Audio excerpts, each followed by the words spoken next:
Бөрте ханым 10-11 ғасыр.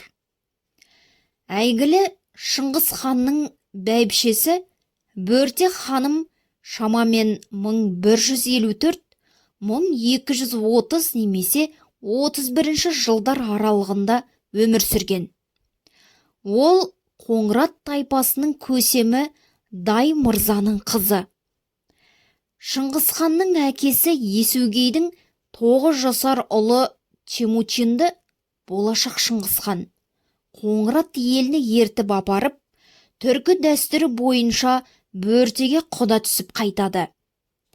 Есугей қайтыс болған соң Темучин көптеген қиыншылықтарды басынан өткізеді. Тек шамамен 1178 жылы ғана Бөртені іздеп барып алып қайтады. Алайда осы кезде Темучиннің ауылына меркіттер шабуыл жасап, Бөртені тұтқын ретінде алып кетеді. Керей хандығының ханы Тұғырыл Уән хан мен Жажират руының нояны өзінің бала күнгі досы Жамұқаның көмегімен Бөртені босатып алады. Шыңғыс ханның бірнеше әйелі болса, одан тараған ұрпақ саны да аз емес.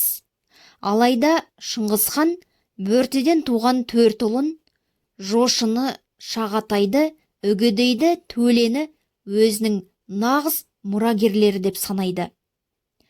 Бөртеден туған 4 ұл мен олардың ұрпақтарының Шыңғыс ханның өмірін ғана емес, ол жүзеге асырған істі де әрі қарай жалғастыратынын тарихтан жақсы білеміз.